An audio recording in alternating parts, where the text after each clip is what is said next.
So I thought I'd read a little bit of Emmet Fox today. We haven't read good old Emmet in a while, I feel like. And this quote I'm going to read, I might have even read this before, this quote in a podcast episode or maybe even in a car video. It's from the Sermon on the Mount, which is probably Emmet Fox's most famous lawn book. Might be his most famous book in general, just because of AA. It's a very popular book in AA. But I thought it just ties nicely. I just was on my mind this morning. So it ties nicely into what we were talking about, what we always talk about in regards to suggestion, and what you suggest to yourself is what ends up happening in your life, right? I mean, that's just a basic tenet of essentially any manifesting advice we hear. Coué was really good at explaining that without spiritual, religious overtones. He said, this is, it's a strange thing, but this is just how it works. Fox obviously likes using religious language, but he does it very effectively in the same way that someone like Neville and Murphy does, where it's very relatable. Emmet Fox was hugely popular, much more popular than, Neville was or Joseph Murphy, at least at Fox's peak in like the 1930s and I believe early 40s. He really, he had a huge following. I'll actually link again to that New Yorker article that I mentioned a couple weeks ago, which profiled Neville. In it just says how Fox was like maybe the most popular New Thought speaker of the day. At that time, like in the late 30s, early 40s. He's just a great teacher, as we've discussed before. So yeah, this uses a little bit more religious language, but it really underscores the point that we always talk about. And if you believe in these ideas, you believe that, as we were mentioning last video, your imagination, your mind has a much stronger, like an overwhelming effect on everything else compared to how we are taught it does. In other words, your imagination is significantly stronger than we would expect, and it can do amazing things. And, with this in mind, Fox wrote, cause and effect are from the within to the without. This all-embracing master law is not difficult to grasp in theory once it has been clearly enunciated. In practice, however, it is extraordinarily difficult to avoid losing sight of it in the rush and tumble of everyday life. We are so constituted that we can give our conscious attention to only one thing at a time. And when we are not deliberately attending to the observance of this law, when the interest in what we are doing or saying monopolizes our attention, our already formed thought habits are sure to determine the tenor of our thinking. We constantly forget the master law in practice until we have drilled ourselves into its observance with the utmost care. Meanwhile, as long as we go on breaking the law, even though it be in forgetfulness, we shall continue to incur punishment.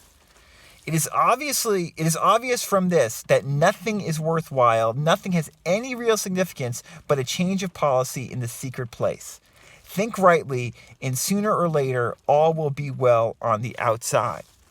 Rest content with change in the outer observance without also changing your thoughts and feelings, and you not only waste your time, but you may easily lull yourself into a false sense of security and live in a fool's paradise. You are also extremely likely to fall into the sin of hypocrisy.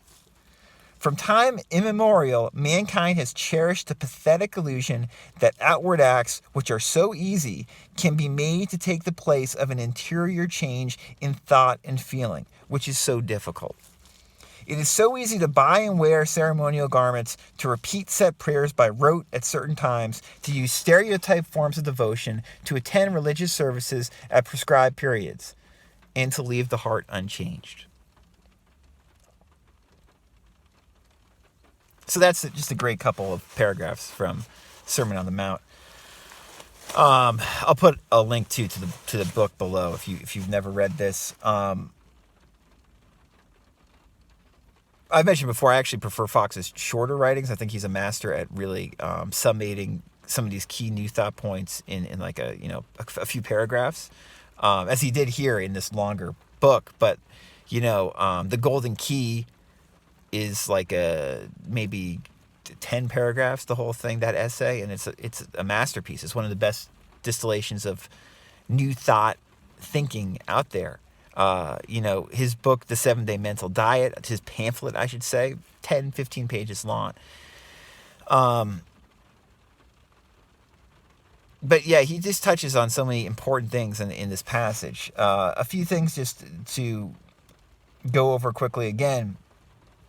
First of all, I didn't read this part at the very beginning, but he's just saying how Jesus said, called your consciousness the secret place. And Fox says he does that because he wants to impress you with the truth that is the inner, your thinking, your imagination, your mind, that causes outer changes in your world. If you are not content or at peace with your external world, the way to change your external world is not just to take external action. It is to change how you think and feel on the inside, to change your imagination, how you react to things inwardly. Cause and effect are from the within to the without.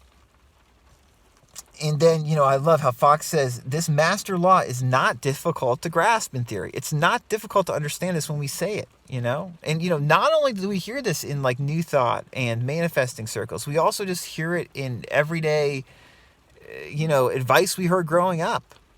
From within to without, we hear that.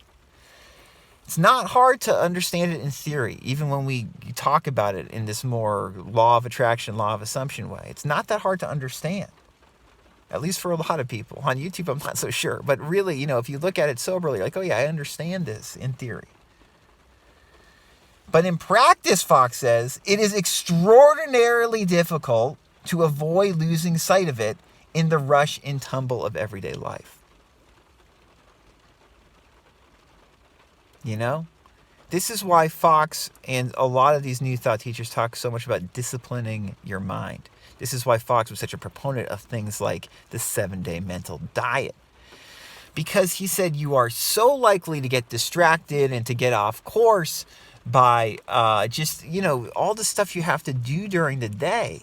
It's not like you're just living in a little cave and not doing anything and meditating on this principle. Most of us have busy, active lives in some way or another. You might say, well, my life's not that busy. Well, I can almost guarantee you your life is busy inwardly. You have to be thinking the whole day. And it's very easy to get distracted from these clearly enunciated theories when we're just living our life. And that's why you want to put it back on course again and again. Why I suggest doing something like a success indicator each day so you can at least keep track daily, if not even more often, of your behavior for the day and kind of keep you on track. So like Maltz talks about in Psycho-Cybernetics, when you go off track, you're able to, redirect yourself on course again and again. But, Fox said you could take that further and do something like a 7-Day Mental Diet where you become very aware of all your thinking and make it so you don't overly react to any of your negative thoughts for a short period of time. And that changes, that disciplines you, He says when we're not deliberately attending to the observance of this law, when the interest in what we're doing or saying monopolizes our attention, our already formed thought habits are sure to determine the tenor of our thinking. We become reactive in a way we don't like a lot of the time. And he says, we're only able to suggest one thing at a time, which is something that Coué obviously said.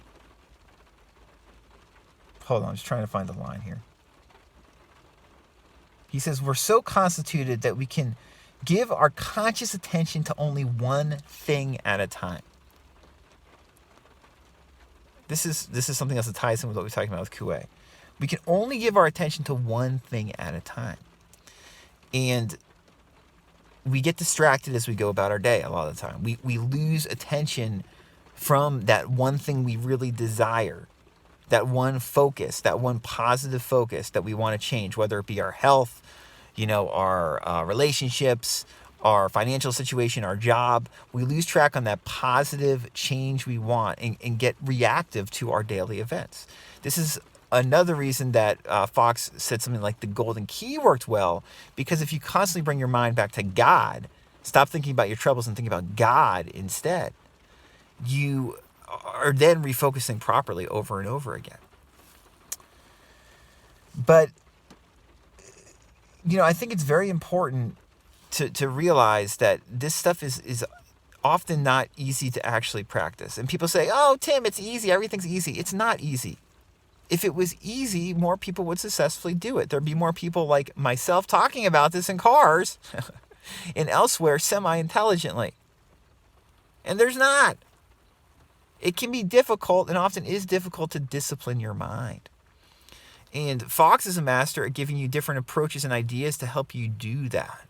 And that's what so many of these New Thought teachings, as well as these manifesting teachings, as well as Emile Coué, are all, trying to do. They're all trying to help you do that. That's what me here in the car, as somebody who kind of specializes in alternative stress management and is like a spiritual person, that's what I'm trying to do. And that's what I'm trying to do for myself. Again, Fox writes, it is obvious from this that nothing is worthwhile. Nothing has any real significance but a change of policy in the secret place. We have to work on shifting our consciousness, our everyday thinking, amidst all the rough and tumble craziness of the world and our everyday life. We have to work on shifting our focus so it's more aligned with what we want. If we don't do this, you not only waste your time, but you may easily lull yourself into a false sense of security. And this is what people do. This is what mankind does, Fox says. We cherish the pathetic illusion that outward acts, which are so easy, can be made to take the place of this interior change, this inner change, which takes work and time and perseverance. It's so easy to buy and wear ceremonial garments, to repeat set prayers by rote at certain times, to use stereotyped forms of devotion, to attend religious services at prescribed periods, and to leave the heart unchanged. This isn't just relevant for 500 years ago or Fox's time when more people went to church. This is just as relevant today when people get this information on YouTube. From within to without. And we're working on ourselves. And we're working on ourselves peacefully, with the grace of God, you might like to say. I hope this was helpful.